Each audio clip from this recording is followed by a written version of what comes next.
Imagina que você é uma mãe e que você trabalha à noite.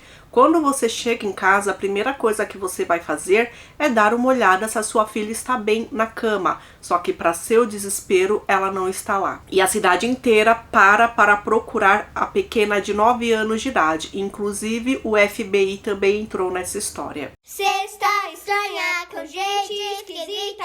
Olá, meus queridos estranhos e estranhas, tudo bem com vocês? Sejam muito bem-vindos aqui ao canal, onde eu conto casos reais, criminais, algumas vezes por semana. Sabe aqueles casos que vocês citam que, poxa, eu acho que eu não vou conseguir assistir até o final? Pode ser que algumas pessoas se sintam assim, e aí não tem problema nenhum, todo mundo tem que saber qual é o seu limite, e a gente se vê então no próximo vídeo. Para quem quer conhecer a história e verificar até onde consegue ir, vamos lá? Que hoje é a história da Rowan Ford.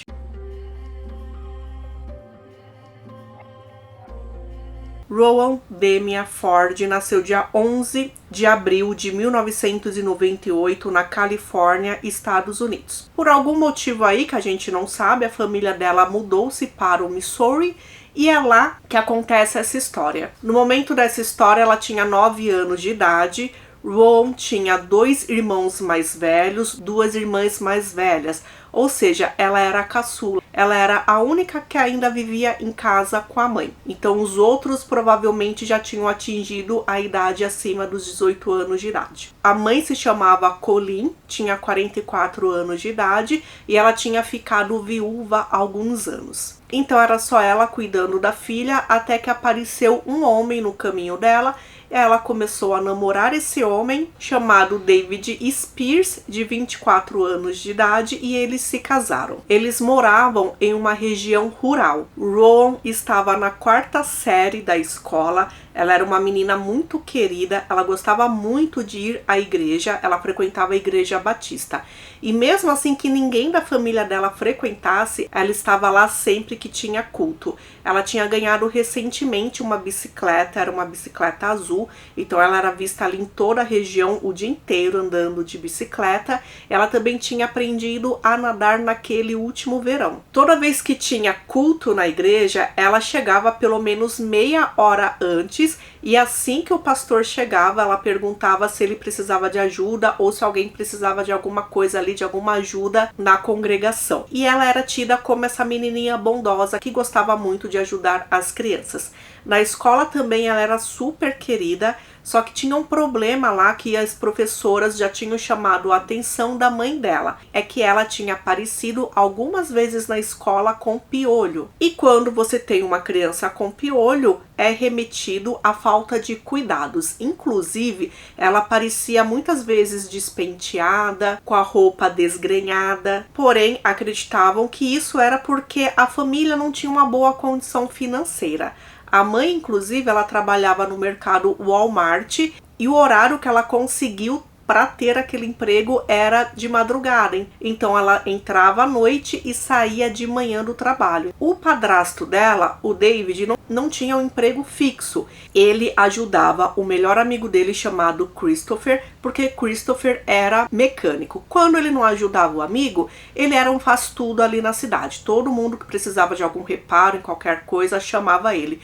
Isso significava que ele só tinha dinheiro quando aparecia serviço. E o Christopher era tão amigo assim da família que ele morava com a família. Então eram Colleen, David e Rowan no andar principal e Christopher vivia no porão. Inclusive, gente, Rowan chamava Christopher de tio Chris. A professora dela disse o seguinte: ela era uma aluna linda, um anjo, perfeita. Ela era amiga de todos e eu não poderia ter pedido uma aluna melhor. Ela amava gatos, ela gostava de ler bastante, principalmente se fosse sobre gatos.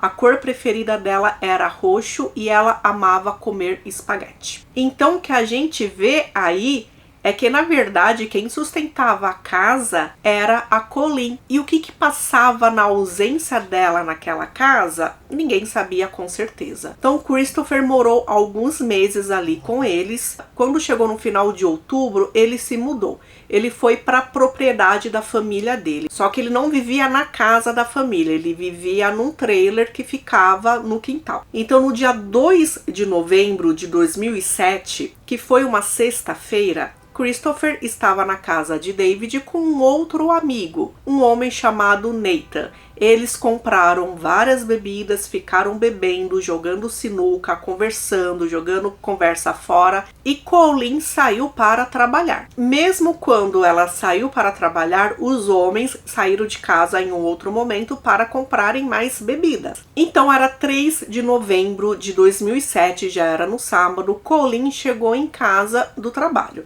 E ela achou estranho, isso era por volta das 9 horas da manhã, ela achou estranho que Rowan não estava lá esperando por ela, porque sempre ela estava esperando a mãe chegar do trabalho. Então assim que ela entrou, ela foi procurar a filha no quarto e ela não estava lá. Ela acordou então David, o marido, que ainda estava dormindo, perguntando onde estava Rowan. E ele disse que ela tinha ido para a casa de uma amiga para uma festa de pijama, ou seja, ela dormiria a noite lá. Ela insistiu então para saber qual era o nome da amiga e ele não sabia, ele não soube falar, ele disse que não se lembrava. Então ela mesma saiu por ali nas ruas, nas casas, procurando a filha, ninguém sabia dela, as amiguinhas não sabiam dela. Ela ia ligar, óbvio, para a polícia, porém David mais de uma vez disse que não precisava, que tinha certeza que ela estava na casa de alguma amiguinha e daqui a pouco ela voltava para casa. Então quando foi ali 7 horas da noite que ela não apareceu, aí sim ela telefonou para a polícia logo chegou, perguntou o que tinha acontecido e aí foram procurá-la. A polícia diz que Colleen foi muito solícita, ela queria muito ajudar a resolver logo aquele caso, ela queria a filha dela em casa bem, porém David, ele não queria ajudar, ele estava rabugento, mal respondia às perguntas. Então a polícia sabe que aqueles 3 homens, Christopher, David e Nathan, eram as 3 últimas pessoas que viram Rowan. David disse o que aconteceu na noite anterior. Ele disse realmente que os amigos estavam lá, eles beberam bastante, eles jogaram, eles conversaram. Por volta ali de meia-noite, quem não morava ali resolveu ir embora. Só que parecia que a única pessoa que tinha carro ali, pelo menos carro funcionando com gasolina, era o Nathan. O que eles iriam fazer? Eles iam sair os 3 em um carro, deixando a menina dormir lá sozinha na casa. Eles levariam Christopher até o trailer onde ele morava. De lá, Nathan voltaria para a casa do David, deixaria David e de lá ele iria para a sua própria casa. Então, foi isso que eles fizeram. Então, no caminho para o trailer, eles ainda pararam, compraram mais bebida e quando chegaram lá, eles beberam, fumaram maconha e aí depois eles resolveram ir para a casa do David. E aí, Christopher ficou lá e Nathan agora levaria David para a casa dele. Dia 4 de novembro de 2007, no domingo, os policiais conversaram com Christopher em um estacionamento de um restaurante local.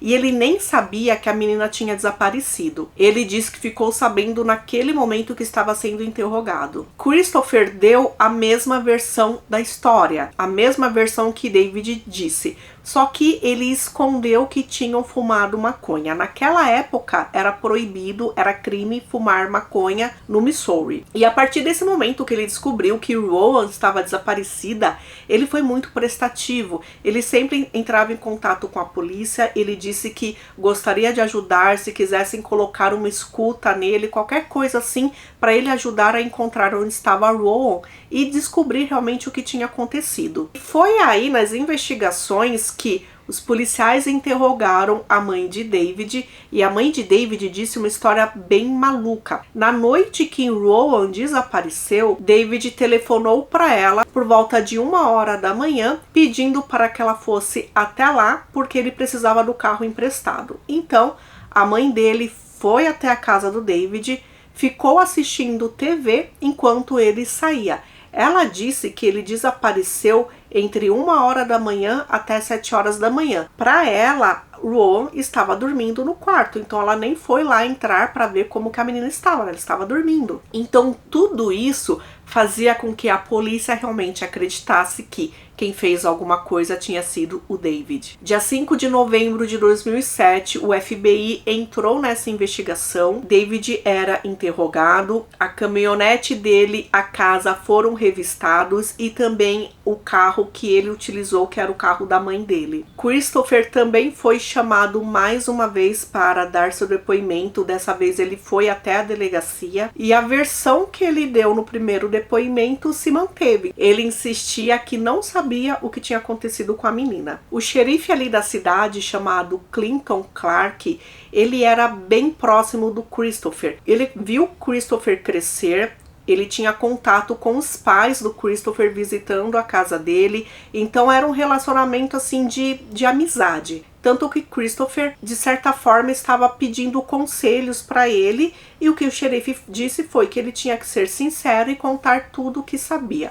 O FBI viu essa proximidade dos dois e disse então para o xerife continuar tirando o depoimento dele, que ele seria a pessoa mais próxima. Se Christopher sabia realmente de alguma coisa, ele só contaria então para o xerife. Christopher chamou o xerife para conversar, só que eles não conversaram na delegacia, eles conversaram na rua. E Christopher chegou a falar que estava desconfiando do David, que ele tivesse feito alguma coisa. Dia 6 de novembro de 2007, Christopher foi até a delegacia procurando o xerife e dando até alguns lugares ali suspeitos de onde Rowan poderia estar para eles procurarem. Dessa vez, o xerife realmente imaginava que Christopher poderia falar alguma coisa, porque ele estava bem apreensivo. Ele nem fazia contato visual com o xerife, o que era algo assim bem incomum. Dia 7 de novembro, Christopher autorizou que retirassem DNA dele, com aquele esfregaço com cotonete, que é o mais comum. Também autorizou que revistassem um cofre que ele tinha, que ficava na propriedade do David,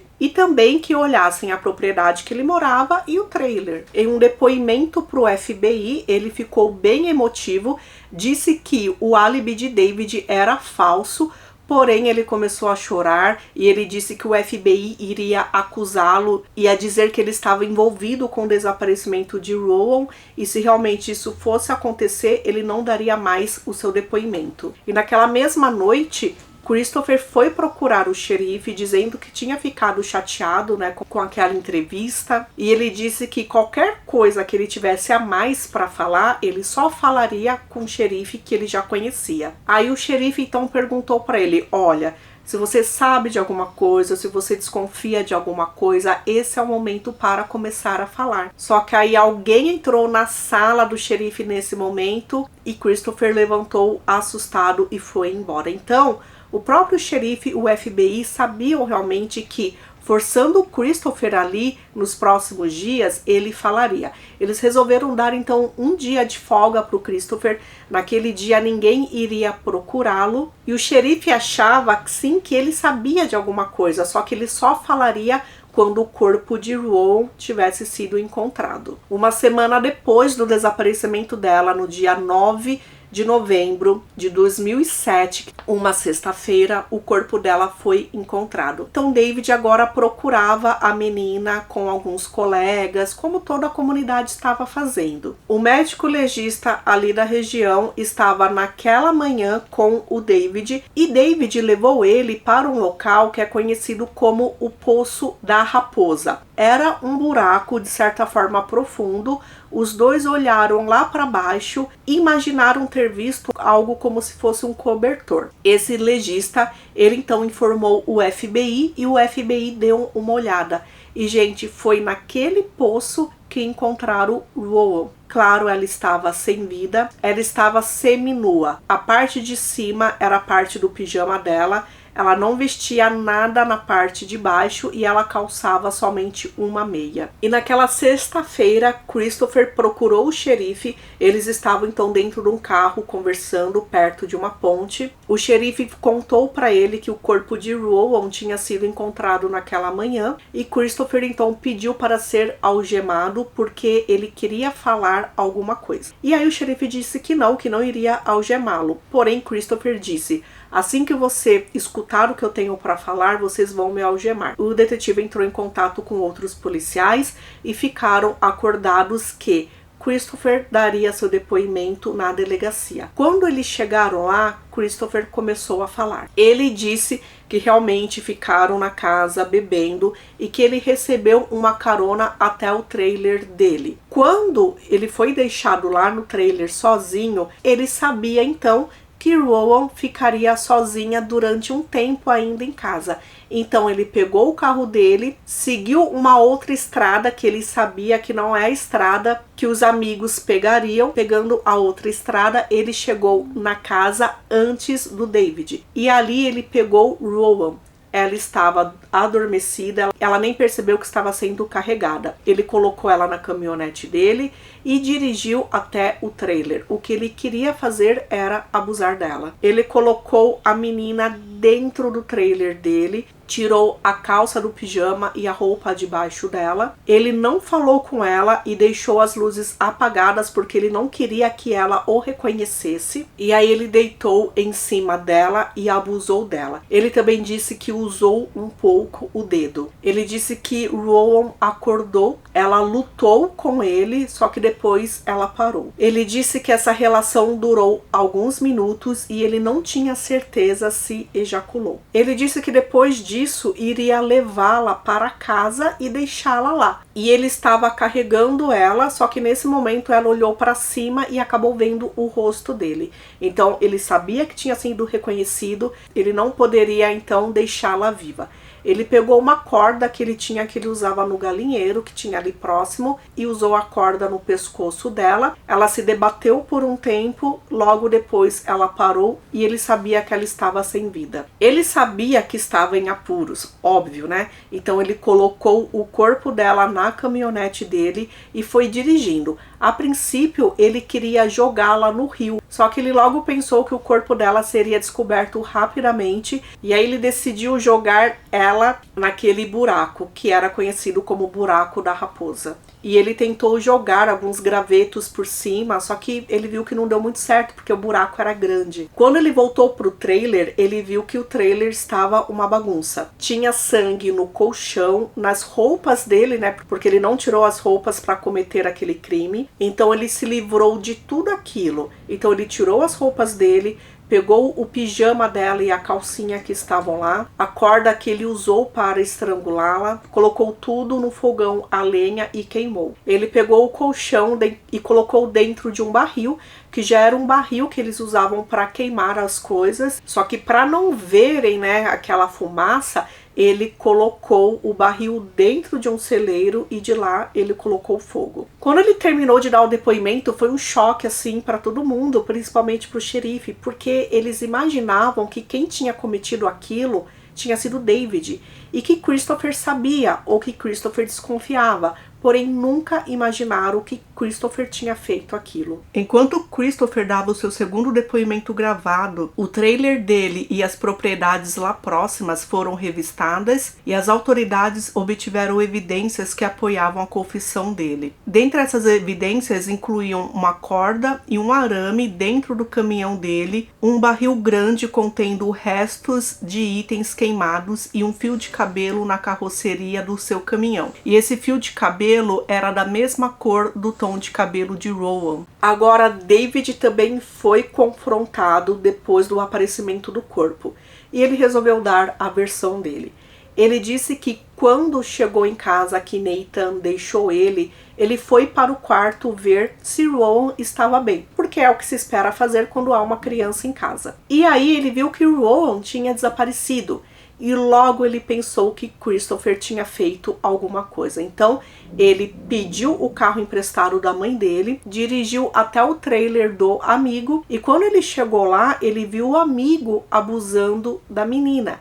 Só que ao invés dele impedir, ele entrou no jogo. Ele também abusou de Rowan. Vocês imaginam, gente, 2 adultos próximos a ela, a qual ela amava, considerava, eles fizeram isso com ela. E nesse momento que ele poderia ajudar a menina, não, ele resolveu fazer parte do esquema com o amigo. Então eles a estrangularam juntos e jogaram ela naquele buraco juntos também. Nos primeiros depoimentos, ele disse para a polícia que ele estava com o carro da mãe, simplesmente dirigindo por aí, sabe? Ele ficou da 1 da manhã até as 7 somente dirigindo. Só que agora sabiam realmente o que tinha acontecido. E é onde a história começa a se complicar a primeira vez, porque apesar de David falar que fez parte disso, Christopher, ele insistiu várias e várias vezes que ele sempre esteve sozinho, que David nunca foi até lá. Dia 14 de novembro de 2007 aconteceu o funeral dela. Centenas de pessoas apareceram para fazer a homenagem para ela, inclusive colegas da escola. Então vocês imaginam que agora aquelas crianças teriam esse trauma na vida delas também para enfrentar. Durante a necropsia, algumas coisas foram descobertas. Primeiro que a causa da morte realmente foi estrangulamento causado por uma ligadura. O legista disse que ela ficou consciente por pelo menos 10 segundos. E durante o estrangulamento, ela parou de respirar após 2 ou 3 minutos. E depois de 12 minutos, desacordada, ela já teve morte cerebral. O corpo apresentava pequenos arranhões, hematomas e ferimentos, que ficou claro que foram causados antes da morte dela, e um trauma facial bem significativo que aconteceu quando ela foi jogada para o buraco. Ela também tinha uma laceração nas partes íntimas, que era uma laceração consistente com trauma infligido por um pênis. Isso causou sangramento nela, e também isso teria sido muito doloroso. Durante esse procedimento, um kit de estupro foi coletado, incluindo esfregaços vaginais, amostras de sangue e 2 pelos que estavam na região íntima dela. Dia 27 de novembro de 2007, a mãe dela, a Colleen, pediu o divórcio do David, é claro. A partir desse momento, os 2 homens estavam presos. Só que aí, gente, as coisas começam a complicar. Vamos falar primeiro do Christopher. O julgamento dele foi em 2012 e ele se declarou culpado desde sempre. Só que lá no Missouri existe a pena de morte. Então, o julgamento aconteceu para definir se ele receberia a prisão perpétua sem direito à condicional ou se ele receberia a pena de morte. Christopher estava dizendo que ele cometeu o ato. David disse que cometeu também. Só que em momento nenhum, lá no início, Christopher dizia que David estava junto.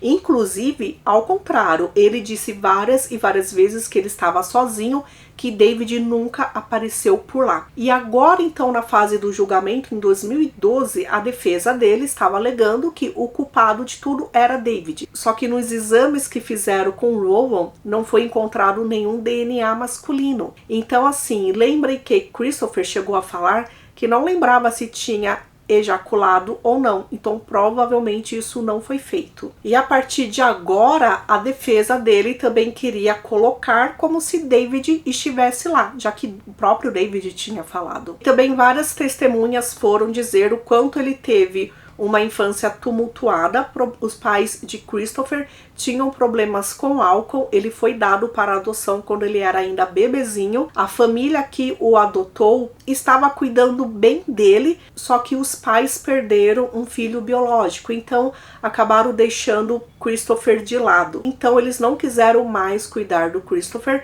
Christopher foi andando por vários lares adotivos e aí ele conheceu a bebida, conheceu droga, maconha. Ele usava muita maconha a partir dos 14 anos de idade e falaram que por ele ainda ser adolescente, não ter o cérebro realmente construído como o de um adulto, tudo isso interferiu para que ele não tivesse boas ações. Bom, ele foi considerado culpado do crime. Outro momento muito chocante dessa história foi no momento que estavam decidindo se ele receberia a pena de morte. Então, algumas pessoas, como testemunhas, foram até lá dar o seu depoimento. Uma dessas testemunhas era a irmã mais velha de Rowan. Na época que ela ainda morava com a mãe e com David, ela disse que na época ela tinha menos de 18 anos de idade. E lembrem-se que nessa época Christopher também morava com eles. Ela disse que várias vezes Christopher encostou nela, agarrou as partes íntimas, os seios, e chegou a abusar dela, até comentando que o certo era esperar ela completar 18 anos. Na época que ele morava com os pais adotivos, ele abusou intimamente da meia-irmã dele, que tinha 11 anos de idade. E os especialistas determinaram que ele tinha fantasias íntimas com mulheres jovens. Uma especialista em desenvolvimento humano, chamada Wanda Draper, ela entrevistou Chris em 2009, que foi a pedido dos advogados de defesa dele. Ele disse para ela que tentou tirar a própria vida quando ele tinha 7 anos de idade, que ele foi molestado por uma babá quando ele tinha 13 anos e ele foi abusado de um dos maridos da mãe biológica dele quando ele tinha 14 anos de idade. Só que essa especialista olhou todos os documentos antigos em relação à adoção ou arquivos médicos mesmo. E em nenhum momento ele citou essas coisas anteriormente. Foi só quando ele cometeu o crime. Ou seja, dá a entender que realmente era desculpinha dele para mostrar que ele era uma vítima. Então ele não poderia receber a pena de morte. E o que ele cometeu foi tão grave que ele recebeu a pena de morte. Ele entrou com recurso. As pessoas podem entrar com recursos várias e várias vezes, né, antes de chegar o dia da sentença. E aí, em um recurso que ele já entrou, colocando toda essa parte, mais uma vez, da infância difícil, do abuso de drogas e tal, só que tudo isso não foi considerado e ele continua com a pena de morte. Agora, falando do David Spears, a promotoria não aceitou a confissão dele. Então, assim, Christopher já tinha confessado, encontraram-se provas que ele tinha queimado alguma coisa no fogão a lenha e também no barril. E uma corda bem parecida com a corda que poderia ter feito aquilo com Rowan foi encontrada na caminhonete dele. O fato dele ter dito que queimou a calça de pijama e a roupa íntima dela bate da forma que Rowan foi encontrada, ou seja, ela foi encontrada sem as peças de baixo. Então realmente dá a entender que foi Christopher sim que fez isso, né? Essas coisas não tinham sido divulgadas para a imprensa. Só que aí a promotoria não poderia fazer um julgamento acusando Christopher e fazer um outro julgamento acusando o David pelo mesmo crime. Só uma pessoa ali poderia ter cometido esse crime. Então a promotoria considerou que se colocasse David a julgamento, isso iria comprometer o julgamento de Christopher. E Christopher já tinha confessado. E as evidências ali deixavam claro que ele estava envolvido. Então eles resolveram tirar as outras acusações de David. Só que aí eles consideraram colocar acusações em cima de David como se fosse negligência a uma criança. Ou seja, ele deixou uma criança sozinha, sendo que a responsabilidade era dele. E foi nesse momento que ele deixou a criança sozinha que ela foi raptada pelo Christopher. Um especialista também disse que David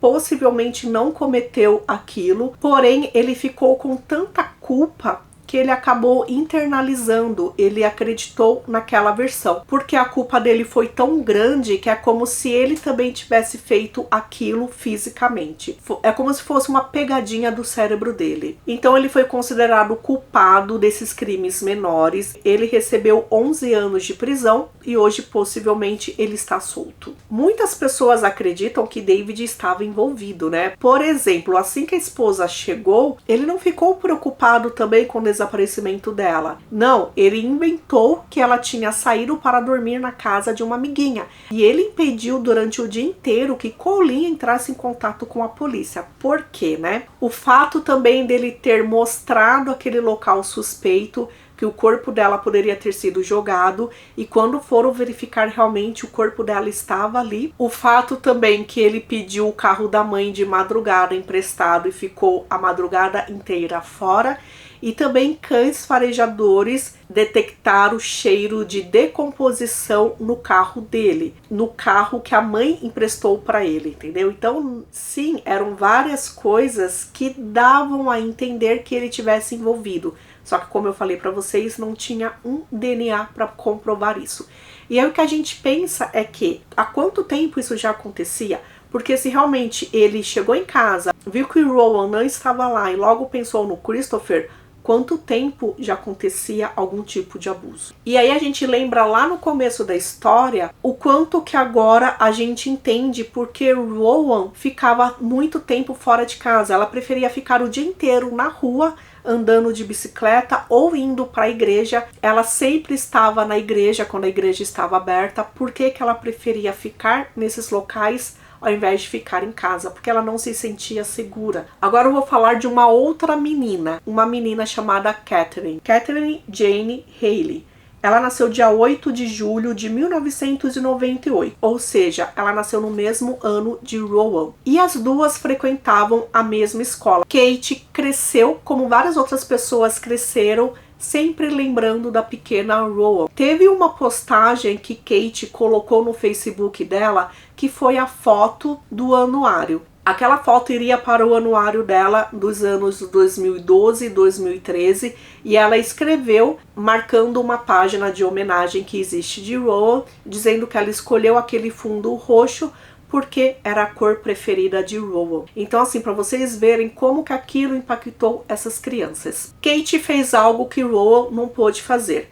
Ela saiu da escola primária e ela foi para outra escola, cursar as outras turmas até o ensino médio. Ela era líder de torcida e junto com a escola ela já fazia um curso para se tornar enfermeira neonatal. Ela também era membro da Igreja Batista, assim como Rowan foi. E ela estava muito ansiosa em se tornar tia. A primeira sobrinha dela nasceria em janeiro de 2015.